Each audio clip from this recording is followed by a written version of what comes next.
बेटे और 2 बहुओं के साथ बूढ़ी अम्मा का परिवार चलता है। बड़े बेटे देवेंद्र और उसकी पत्नी अनुष्का को बूढ़ी अम्मा सहन कर लेती है, लेकिन छोटे बेटे की पत्नी इंदिरा को वो बर्दाश्त नहीं कर पाती, क्योंकि इंदिरा की शादी के कुछ साल बाद ही उसका बेटा चल बसा।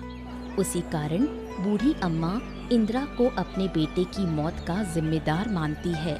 लेकिन इस गांव में अनुष्का और इंदिरा के हाथ की गर्मा गर्म खिचड़ी बहुत मशहूर है, इसलिए दोनों मिलकर गांव में खिचड़ी की दुकान खोलने की योजना बनाती हैं। पता नहीं तुम दोनों के दिमाग में क्या चलता रहता है। सुबह से खिचड़ी पकाने में लगी हो, लेकिन अभी तक तुम्हारी खिचड़ी नहीं बनी। हो गया माँ, खिचड़ी लगभग पक ही गई है। तुम चुप रहो, तुम्हें मैं सहन नहीं कर सकती। कितनी बार कहा है, मेरी आंखों के सामने मत आया करो। तुम्हें देखते ही मेरा पूरा दिन खराब हो जाता है। आप ऐसे क्यों बोल रही हैं माँ? उसे बुरा लगता है। ओहो, अब इस अशुभ औरत ने तुझे भी अपने पक्ष में कर लिया। अच्छा, तो तुम दोनों मिलकर इस घर को बर्बाद कर दोगी। मैं तो ये घर छोड़कर ही चली जाऊंगी। आप घर क्यों छोड़ेंगी? घर तो मुझे छोड़ना चाहिए, लेकिन मेरे पास और कहीं जाने की जगह नहीं है, इसलिए अब तक इसी घर में पड़ी हूँ। हाँ, वही तो कहती हूँ। इस घर में तुम्हारे रहने की कोई जरूरत नहीं। जरूरत पड़े तो सड़क पर जाकर रहना, लेकिन मेरे घर में मत रहो, बस।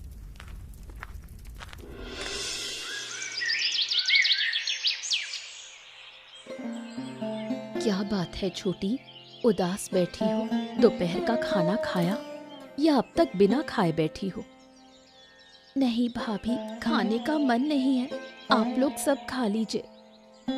अरे ये क्या, सुबह हमने दोनों ने मिलकर खिचड़ी पकाई, एक बार चख कर तो देख कैसी बनी है। अगर हम ही नहीं खाएंगे तो गांव वाले कैसे खाएंगे? आज खाने का मन ही नहीं कर रहा भाभी, आप लोग खा लीजिए, मैं बाद में खा लूंगी। देख, माँ की बात दिल से मत ले, तू जानती है ना, माँ ऐसी ही है, सारी उम्र ऐसी ही रही है, हमारी भावनाओं को कभी समझा ही नहीं। मैं क्या करूं भाभी, कहाँ जाऊं? मेरा भी जीवन कम दुखों से नहीं भरा है। बचपन में माँ बाप खो दिए, शादी के बाद सोचा किस्मत सुधरेगी, पर मेरा पति ही चल बसा। क्या मुझे दुख नहीं होता? मैं समझती हूँ तुझे बहुत दुख होता है, तू यहाँ क्यों पड़ी है? जा, कहीं जाकर काम धंधा करके अपना घर बसा। कब तक ऐसे ही रहेगी?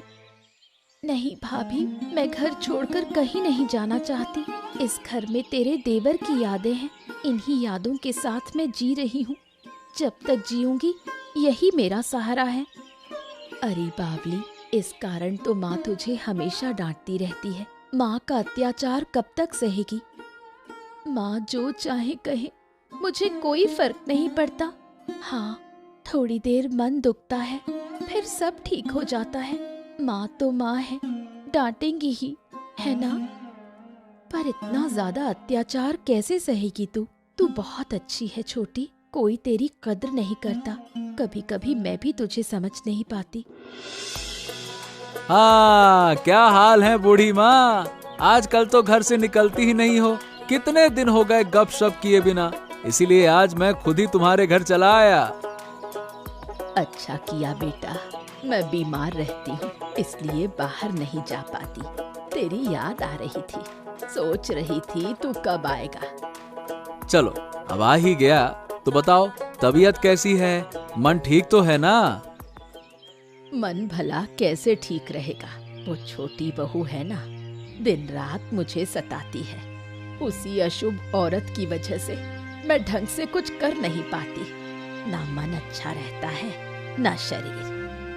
अरे कितनी बार कहा है बुढ़िया कि उस छोटी बहू का अत्याचार मत सहो, मत सहो।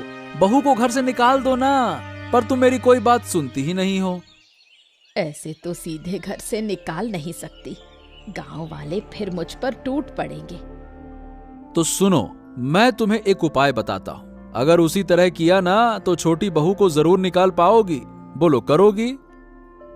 ये तो मैंने सोचा ही नहीं था। अगर किसी बहाने से उसे फंसाकर निकाल दूं, तो गांव वालों के सामने मुझे कोई जवाब भी नहीं देना पड़ेगा। तो एक काम करो, सुना है परसों दुकान के लिए बड़ा खिचड़ी पकाने का कार्यक्रम होगा। तुम उसी खिचड़ी में कोई गड़बड़ करके छोटी बहू को फंसा दो, बस फिर निकाल देना उसे। क्या कहती हो? अरे वाह, ये तो तूने अच्छा उपाय बताया। तुझ में बहुत अकल है, इसी वजह से तुझे मैं इतना पसंद करती हूँ।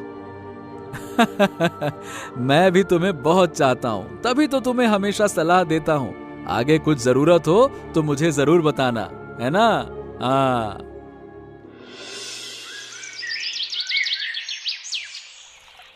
ए भोला, अगर ये तालाब मेरा होता ना तो तुझे रोज टिकट काट कर तैरने का टिकट देता और शर्त भी लगाता कि बेटा डुबकी लगाकर 10 मछलियां निकाल कर लानी होगी। हैं?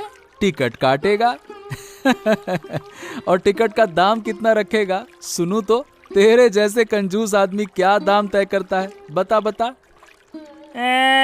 कंजूस, अबे साले तेरे लिए खास छूट होगी, 1 गिलास गरम चाय और 2 गर्मा गर्म जलेबी।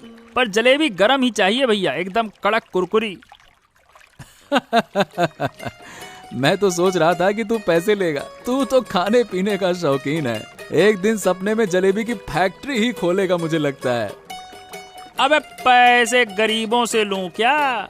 वैसे जलेबी खाने से फायदा बड़ा होता है, जलेबी खाने से मुंह मीठा होता है, और मेरी बातों की मिठास तो अय है, तुझे तो पता ही है। क्यों क्यों क्यों? हाँ हाँ हाँ, मुझे सब पता है। तेरी बातों की मिठास ऐसी है कि कान में चींटी घुस जाती है। जलेबी खाते खाते तेरा पेट भी ना एक दिन तालाब जैसा गोल हो जाएगा। धात बुड़बक कहीं का, मेरे पेट की तरफ मत देख, तेरा पेट भी देख। छोटा मोटा केले का पेड़ लग रहा है तेरा पेट रे। अबे तेरा देख, तेरे जैसे खाने वाला होता ना तो मेरा भी पेट ऐसा ही होता। सुबह से शाम बस चावल चावल चावल, चावल बिना तेरा दिन ही नहीं कटता, है ना? अरे खाए बिना कैसे रहूं भाई, काम करता हूँ। शरीर क्या सिर्फ बातें करके चलेगा क्या? भूख का दर्द तू क्या समझेगा? तुझे तो बस जबान की भूख रहती है, पटर पटर बोलता रहता है। अरे बातें ही सही, पर तेरे झूठ भी खूब चला लेते हैं। कल हाट में बोल रहा था कि तूने नई जमीन खरीदी है, सब सुनकर हैरान हो गए कि तूने। अबे साले, वो झूठ नहीं था, जमीन खरीदने का इरादा है।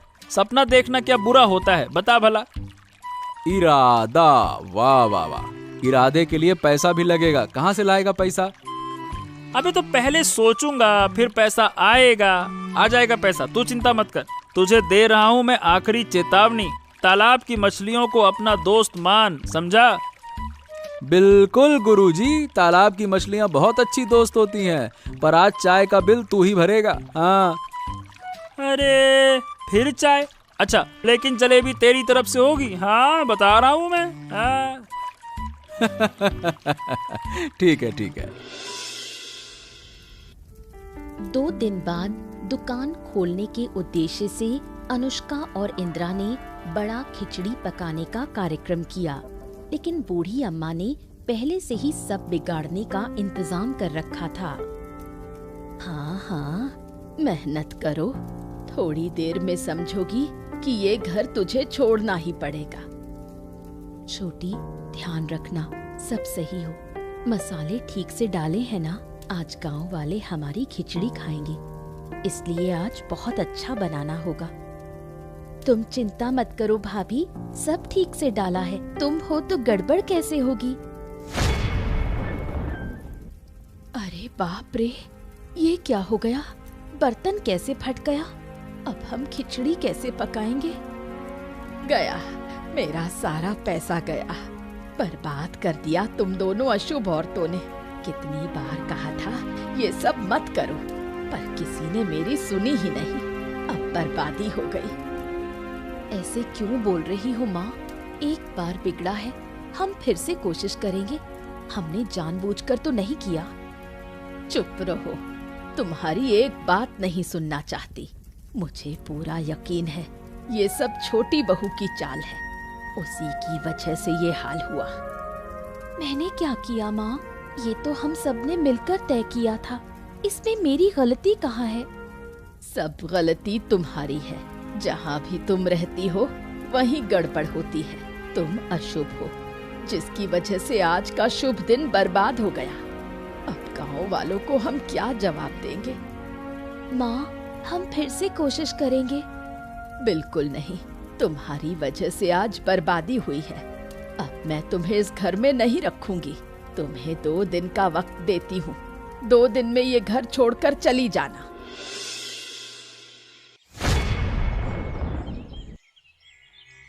अरे क्या हो गया बहन, यहाँ ऐसे काहे बैठी हो? सुना है कोई अनहोनी हो गई है, इसीलिए दौड़कर आ गया। क्या बात है? सब मेरी ही किस्मत का दोष है दादा। देख तो रहे हो क्या हो गया। हांडी फूट गई और सारी खिचड़ी नीचे गिर गई। अब माँ कह रही हैं ये मेरी गलती है। बताइए, क्या मैंने जानबूझकर हांडी फोड़ी है? अरे ये कैसी बातें कर रही हो? बर्तन तो कभी भी फट सकता है, शायद पहले से ही उसमें खराबी रही होगी। गरम बर्तन तुमने थोड़ी फोड़ा है ना? नहीं दादा, बिल्कुल नहीं। मैं क्यों फोड़ूंगी? खिचड़ी की दुकान खोलना तो मेरी और भाभी की कितने दिनों की चाहत थी। मैं क्या जानबूझकर उस चाहत को मिटा दूंगी? भाभी तो मेरे साथ ही थी। आप भाभी से पूछ सकते हैं। ओहो, अनुष्का से पूछने की कोई जरूरत नहीं है भाई, मैं तुम पर विश्वास करता हूँ बहन। अब ये बता, माँ ने क्या कहा? माँ ने मुझे 2 दिन का समय दिया है।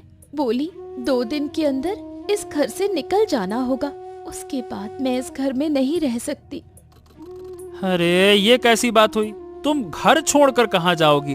तुम्हारा तो कोई ठिकाना भी नहीं है। गजब बात करती है माँ भी। क्या करूँ दादा, इतने दिन माँ को समझा बुझाकर इस घर में रह रही थी। अब मैं माँ को और रोक नहीं सकती। मैंने तो कोई गलती नहीं की, फिर भी। नहीं, तुमने कोई गलती नहीं की है। ये तुम्हारे कारण नहीं हुआ है। माँ बस यूं ही तुम्हें गलत समझ रही है। ठीक है, चलो मैं माँ से बात करूंगा, है ना? हाँ।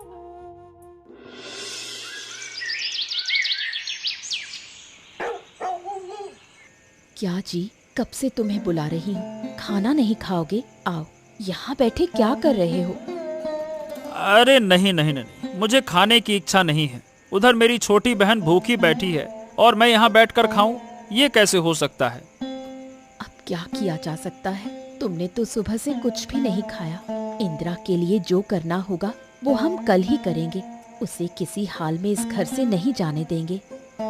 लेकिन माँ हमारी बात कब मानेगी? माँ ने जब तय कर लिया है कि इंदिरा को घर से निकालना है तो वो निकाल कर ही मानेगी। क्या करूं अब मैं, बता? मुझे लगता है कहीं कुछ गड़बड़ है। केवल इस छोटी सी वजह से माँ इंदिरा को घर से नहीं निकालेंगी। इससे पहले भी कितनी घटनाएं हुई, लेकिन इंदिरा को कभी नहीं निकाला। मैं तो सही बताऊं कुछ समझ ही नहीं पा रहा हूँ। शायद हमारी नजर किसी बात तक पहुँच ही नहीं पा रही है। अब सोच, अगर इंदिरा घर छोड़ के गई तो मुझे कितना दुख होगा। वो तो मुझे पूरे दिन दादा दादा दादा कहकर पुकारती है। नहीं, ये अच्छा नहीं है। मुझे भी बहुत दुख होगा। मैं तो पूरा दिन इंदिरा के साथ रहती हूँ। मेरे हर काम में मदद करती है, सुख दुख में हमेशा साथ खड़ी रहती है। अब अगर वो चली गई तो मेरा क्या होगा? पता है अनुष्का, कुछ समझ नहीं आ रहा। मतलब मेरा दिमाग बिल्कुल काम नहीं कर रहा है। मैं माँ को कैसे रोकूं, कैसे? पहले तुम खाना खा लो, फिर कोई उपाय निकालेंगे। हम किसी हालत में इंदिरा को घर से जाने नहीं देंगे। उसे हम निर्दोष साबित करके ही रहेंगे। भगवान करे ऐसा ही हो, भाग्यवान ऐसा ही हो। इंदिरा के साथ कोई अन्याय ना हो, नहीं तो उसके श्राप से हमारा पूरा परिवार बर्बाद हो जाएगा। धीरे धीरे बूढ़ी के घर की घटना को भास्कर बाबू और भोला पूरे गांव में फैला देते हैं कि छोटी बहू दोषी है, पर बहुत से लोग इस पर विश्वास नहीं करते। अरे सुना क्या, उस बूढ़ी के घर में बड़ा कांड हो गया। कल तो उनकी खिचड़ी की दुकान खुलनी थी, लेकिन छोटी बहू ने शैतानी करके दुकान खुलने ही नहीं दिया। अरे ये क्या बात कर रहे हैं बाबू? छोटी बहू तो ऐसी लड़की नहीं है। उसका तो बहुत पहले से सपना था दुकान खोलने का, फिर अचानक से ऐसा क्यों करेगी? अब भाई क्यों किया, किस लिए किया, ये हमें नहीं पता, लेकिन इतना मालूम है कि लड़की वो अच्छी नहीं है, सास को हमेशा तंग करती है। हाँ। अच्छा, हमने तो कभी नहीं देखा कि वो बूढ़ी को तंग कर रही हो, बल्कि हमेशा देखा है कि बूढ़ी ही उल्टा उसे सताती है। अरे पता नहीं कहाँ देखते रहते हो तुम लोग, कुछ ज्यादा ही देखते हो, और जब देखते हो तो अच्छा नहीं बुरा ही देखते हो। अरे आप कुछ भी कहें बाबू, हमें ये बात मानने में कठिनाई हो रही है। छोटी बहू ऐसी लड़की नहीं है। कितने सालों से देख रहा हूँ, पति के मरने के बाद से वो इस घर में अत्याचार सह रही है बेचारी। तुम कुछ ज्यादा ही जानते हो, जैसे उस घर में ही रहते हो। अरे बात करते हो। देखो, मैंने जो कहा वही सच है। बूढ़ी के घर की घटना बूढ़ी को पता है या तुम्हें ज्यादा पता है? अरे मुझे इतना जानने की जरूरत नहीं है। बूढ़ी के घर की घटना से मेरा कोई मतलब नहीं, पर आपको बड़ा शौक है गांव गांव जाकर, घर घर घुसकर ये खबर फैलाने का। एक तो तुम्हारा मुंह बहुत चलता है, और इतना मुंह चलाने वाले लोग मुझे पसंद नहीं है। कोहनी मार दूंगा मुंह में। हाँ, जब सच बात निकलती है ना तो तकलीफ होती है। मुझे समझ नहीं आता आप इतने उत्तेजित क्यों हो रहे हैं। अब कोहनी होनी दिखाइएगा तो हमारे पास भी कोहनी है। हाँ, मुझे तो लगता है कि इस कारस्तानी के पीछे आप ही का हाथ है।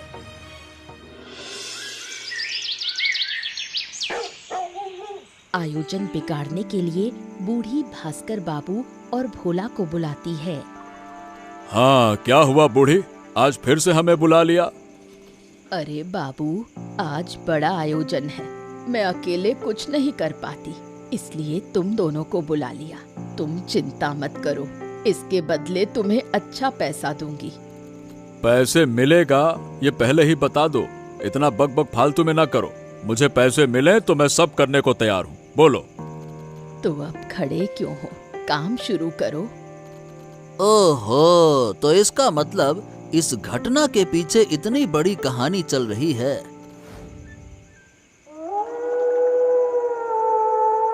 हाँ, क्या हुआ है? तुम सब यहाँ ऐसे क्यों खड़े हो? अरे समझ में नहीं आ रहा, तेरी माँ ने इन्हें बुलाया है तेरे आयोजन को बिगाड़ने के लिए। क्या? ये क्या कह रहे हो? हमारा आयोजन माँ क्यों बिगाड़ेगी? क्योंकि छोटी बहू को निकालने के लिए ये सब आयोजन को बिगाड़कर छोटी बहू को अपमानित कर कर घर से निकाल देंगी। सिर्फ इसी वजह से। मुझे पहले ही शक था, इसीलिए आज आकर देख रहा था। छी छी छी छी छी माँ, आपसे मैंने कभी ऐसी उम्मीद नहीं की थी। अब क्या कहूँ, कल का आयोजन अगर ना होता तो मैं अभी तुम्हें सजा देता, लेकिन मैं चाहता हूँ कि कल का आयोजन किसी भी हाल में ना बिगड़े। तू चिंता मत कर, ये आयोजन अच्छे से पूरा होगा, फिर इनके लिए भी इंतजाम किया जाएगा। अब बस हर तरफ ध्यान रखना है ना।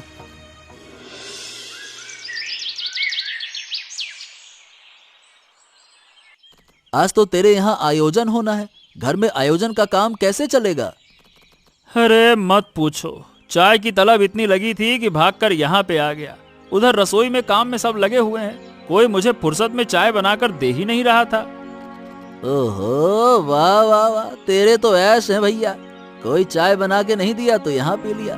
काम के समय भी तुझे चाय चाहिए। और तेरी माँ का क्या हाल है? अब तो शर्म आ रही होगी उसको। अबे शर्म? माँ को कभी शर्म आती है क्या? बचपन से देख रहा हूँ, अभी नई बात थोड़ी है, सब जानता हूँ, मेरी ही माँ है वो। एक बात बता, तेरी माँ को छोटी बहू क्यों नहीं भाती है? अरे तो कैसे भाएगी? माँ को लगता है कि मेरे छोटे भाई की मौत के पीछे छोटी बहू का हाथ है, इसीलिए छोटी बहू उनको नहीं पसंद आती। अरे ये क्या दुखद बात है भाई। शुक्र है कि कल मैंने सब देख लिया, तभी तो उनका खेल बिगाड़ दिया, नहीं तो आयोजन भी खराब हो जाता और घर का कलेश भी बढ़ता। सही कहा, हम तो जान भी नहीं पाते कि ये सब हो क्यों रहा है। अरे लेकिन मजेदार बात तो ये है कि भास्कर बाबू का चेहरा देखने लायक था कल। दिन में तो चाय की दुकान पर मुझे खूब डांट डपट रहे थे, रात को मैंने उनकी सारी करतूत उजागर कर दी। कल रात को वो बहुत शर्मिंदा हो रहे थे, अब शायद सोच रहे होंगे अपनी इज्जत कैसे बचाऊं। आयोजन पूरा होते ही उनको भी सबक सिखाना होगा। अच्छा सुन देवेन, उन्हें बिल्कुल मत छोड़ना। हाँ, मुझे पूरा यकीन है कि पहले वाले आयोजन को बिगाड़ने के पीछे भी उन्हीं का हाथ था। हाँ, वो तो मैं पहले ही समझ गया था, लेकिन माँ इसमें शामिल थी, ये मेरी सोच के परे था। चल अब देखते हैं आगे क्या किया जाएगा। ठीक है। दिन भर काम करने और मानसिक तनाव के कारण इंदिरा बीमार हो गई, लेकिन फिर भी बूढ़ी अम्मा उसे अपमानित करने से बाज नहीं आई। ये सब नाटक है। मैंने इसे 2 दिन का समय दिया था ना घर से निकल जाने के लिए। 2 दिन तो कल ही पूरे हो रहे हैं, इसलिए आज रात ये बीमारी का बहाना कर रही है ताकि इसे घर से ना जाना पड़े। गरीब फकीर ने कहीं की। माँ, आप जरा चुप हो जाइए। दिख नहीं रहा कि लड़की बोल तक नहीं पा रही है, बेहोश पड़ी है, और आप इस समय भी ऐसी बातें कर रही हैं। मैं समझ नहीं पाती कि तुम हमेशा छोटी बहू का पक्ष क्यों लेती हो। छोटी बहू आज है, कल नहीं होगी इस घर में, लेकिन मैं तो जिंदगी भर रहूंगी। तुम्हें क्या मेरा पक्ष नहीं लेना चाहिए? देखिए माँ, मैं हमेशा सच का पक्ष लूंगी। मुझे पता है इंदिरा ने कभी कोई गलत काम नहीं किया और कर भी नहीं सकती, इसलिए मैं उसका पक्ष लूंगी ही। और फिर क्यों ना लूं, वो मेरी छोटी बहन जैसी है। लो उसका पक्ष। एक दिन समझ जाओगी, जब मैं जमीन जायदाद बेचकर मर जाऊंगी तब पता चलेगा। आपकी जमीन जायदाद का हमें कोई लालच नहीं है। आप चाहें तो बेच दीजिए, हमें कोई आपत्ति नहीं। फिर तुम लोग करोगे क्या? जिंदगी भर खाओगे क्या? जरूरत पड़ी तो भीख मांग कर खाएंगे, पर ऐसी जमीन जायदाद और दान की हमें कोई आवश्यकता नहीं। अब आप जाइए और लड़की को चैन से सोने दीजिए। चाहे जितना सो ले, कल से घर छोड़कर जाना ही होगा। यही मेरा आखिरी फैसला है। आपने जो किया है उसके बाद भी इंदिरा जाएगी या नहीं, मुझे शक है। देखते हैं आखिरकार किसे इस घर से जाना पड़ता है। इधर सुबह होते ही इंदिरा घर छोड़कर जाने की तैयारी करती है। वो ना अनुष्का की बात सुन रही है और ना ही देवेंद्र की। नतीजा ये हुआ कि देवेंद्र बूढ़ी अम्मा को ढूंढने निकल पड़ा। मकसद था बूढ़ी अम्मा को समझाकर इंदिरा को इस घर में रोक लेना। अरे हमारे घर में इतनी सुबह सुबह? भाई तुम्हारी छोटी बहू का तो आज घर छोड़कर जाने का इरादा था ना, गई कि नहीं गई लड़की? तो चलिए हमारे घर और मेरी थोड़ी मदद कीजिए ताकि मैं छोटी बहू को घर से निकाल सकूं। अरे आश्चर्य है, तुम बार बार हमारे पास क्यों आती हो? हम बार बार तुम्हारी मदद नहीं कर सकते। तुम्हारे घर का मामला है, तुम्हें ही संभालना होगा, समझे? अरे भाई तुम पहले घर तो जाओ और जाकर देखो। आज का दिन इंतजार करो। अगर तुम्हारी छोटी बहू आज भी घर से नहीं निकली तो कल हम कुछ न कुछ दूसरा इंतजाम कर लेंगे, ठीक है? गजब गजब गजब। आपको इतनी शर्म दिलाने के बावजूद भी, ये कहने के बावजूद भी कि इंसाफ होगा, फिर भी आप लोग नहीं रुके। और माँ, अरे तुम्हें तो मैं क्या ही कहूँ, तुम्हें तो कहने लायक कोई मेरे पास शब्द ही नहीं है। पता नहीं कैसी माँ हो तुम। अरे तू यहाँ? अरे मैंने सोचा था कि आपको छोड़ दूंगा, लेकिन अब नहीं, तुम्हें सजा जरूर दूंगा, देख लेना। अच्छा, तू हमें सजा देगा? चल हम भी देखते हैं कि कौन सजा देता है। मैं इस गांव का मुखिया हूँ, मुखिया, समझा? तो ये तो समय आने पर देख ही लेंगे। माँ, तुम अब भी यहाँ खड़ी रहोगी या मेरे साथ चलोगी? याद रखना, तुम भले ही मेरी माँ हो, लेकिन अन्याय की सजा से बच नहीं सकती हो। हाँ, तो सब कुछ तो आप लोगों ने सुन लिया। शुरू से ही भास्कर बाबू और मेरी माँ ये दोनों मिलकर हमारा नुकसान करने की कोशिश करते रहे, और साथ में भोला भी था। अरे मैंने तो कहा था तुझसे कि इनको मत छोड़, तूने मेरी बात नहीं मानी। अब समझ गया ना कि ये लोग तो कुत्ते की दुम जैसे हैं, कभी सीधे नहीं होंगे। हाँ, बिल्कुल सही कहा। दुम कभी सीधी नहीं होती, बल्कि उसे काट देना ही बेहतर होता है। अब गांव वाले ही इनका न्याय करेंगे। चूँकि गांव वाले भास्कर बाबू को अब मुखिया के पद पर नहीं चाहते, तो आज से वो इस पद पर नहीं रहेंगे और भोला को ये गांव छोड़कर जाना होगा। वो कभी गांव में दोबारा प्रवेश नहीं कर सकेगा। सही कहा तुमने, बिल्कुल सही कहा। हमारे गांव में ऐसे चालाक लोगों की जरूरत नहीं है। और तेरी माँ का क्या होगा? हाँ, इस बारे में हमारा कुछ कहना नहीं है। आप लोग जो भी उचित समझेंगे वही होगा, क्योंकि माँ भी बराबर की दोषी है। मुझे माफ कर दो बेटा, मैं बूढ़ी औरत हूँ। अगर तुम लोग मुझे सजा दोगे तो शायद मैं मर ही जाऊंगी। देखो बूढ़ी माँ, ये छोटी बहू तेरे बेटे से शादी करके इस घर में सपने लेकर आई थी। अब तेरे बेटे के मर जाने के बाद उसके तो सारे सपने टूट गए ना, और तू उसी को दोषी ठहरा रही है। बता भला। इस लड़की के आने के बाद ही तो मेरा बेटा मर गया। अरे भाई, ये महज एक संयोग था। किसे कब मरना है ये कोई पहले से नहीं जानता। जब तुम्हारा पति मरा था तब क्या तुम दोषी थी? बताओ। मैं क्यों दोषी होती? मैंने तो कुछ किया ही नहीं। हाँ तो बस ठीक उसी तरह से तुम्हारी छोटी बेटी ने भी कुछ नहीं किया है भाई। तुम्हारे बेटे का समय पूरा हो चुका था, इसीलिए उसकी मृत्यु हो गई। मैंने तो कभी इस नजरिए से सोचा ही नहीं था बेटा। तूने मेरी आंखें खोल दी। मुझे माफ कर दो। मैं छोटी बहू से माफी मांगूंगी। हाँ तो ठीक है, आज की कार्यवाही यहीं पे समाप्त होती है। चलो भाई। गांव वालों की बातों को सुनकर बूढ़ी अम्मा ने अपनी गलती समझ ली। शर्मिंदा होकर उसने गांव वालों और दोनों बहुओं से माफी मांगने का निश्चय किया। मन ही मन कसम खाई कि अब कभी छोटी बहू पर अत्याचार नहीं करेगी। ये क्या, आप अचानक इस कमरे में? आप तो आसानी से इस कमरे में आती ही नहीं। आइए आइए बैठिए। तुम लोग बातें कर रही हो क्या? मैं भी तुम्हारे साथ बातें करना चाहती हूँ। मुझे भी शामिल करोगी? आप हमारे साथ बातें करना चाहती हैं? अरे जरूर, ये तो हमारा कितने दिनों का सपना था। तुम दोनों बहुत अच्छी बहुएं हो, मगर मैंने तुम्हें ना समझकर कितनी गालियां दी, कितना अत्याचार किया। तुम मुझे दया करके माफ कर दो। ये क्या कह रही हैं आप माँ? आप हमसे माफी मांग रही हैं? ये हो ही नहीं सकता। आप बड़ी हैं, जब जरूरत पड़ी आपने हमें डांटा ही है। इस अत्याचार को डांट कहकर मुझे और शर्मिंदा मत करो। मैं शर्म से मर ही रही हूँ। कृपा करके मुझे माफ कर दो। आपने अपनी गलती मान ली और हमारे साथ जुड़ गई। यही हमारे लिए बहुत बड़ी बात है माँ। हम कुछ भी याद नहीं रखते। क्या कहती है छोटी? बिल्कुल, मेरी तो माँ बचपन में ही गुजर गई थी। माँ का प्यार क्या होता है मुझे पता ही नहीं। अब जब माँ हमें प्यार कर रही हैं, ये मेरे लिए स्वर्ग से भी कीमती है। आओ बहू, तुम दोनों मेरी गोद में आओ। मैंने बहुत गलतियां की इस जीवन में। अब मैं उनका प्रायश्चित करना चाहती हूँ। अब कभी तुम पर अत्याचार नहीं करूँगी, कभी नहीं।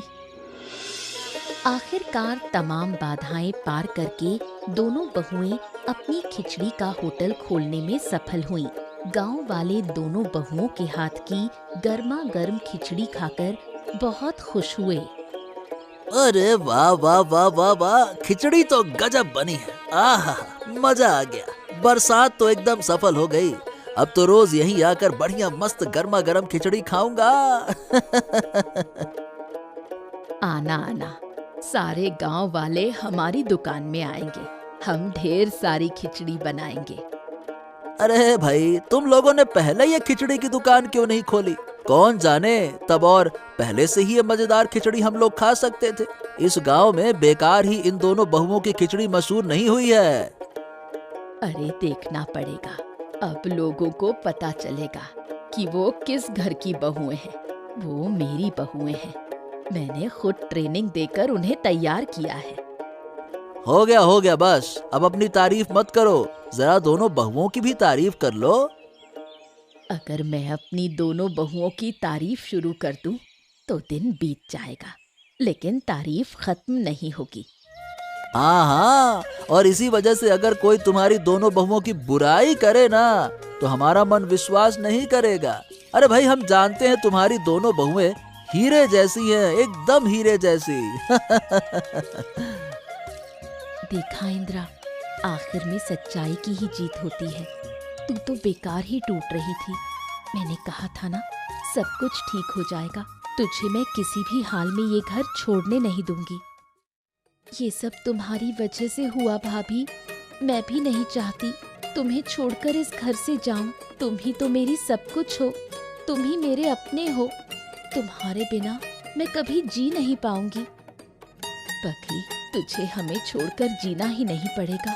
आज से तूने माँ, भाई और बहन सब पा लिए हैं। अब तेरा घर पूरा हो गया। सही कहा, बाकी जिंदगी इस बरसात के साथ गर्मा गर्म खिचड़ी खाते हुए गुजारना चाहती हूँ। ऐसी मजेदार कहानियाँ देखने के लिए हमारे चैनल को सब्सक्राइब करना मत भूलिएगा। अच्छा बताओ दोस्तों, इस कहानी में दोनों बहुएं कौन सी दुकान खोलना चाहती थी?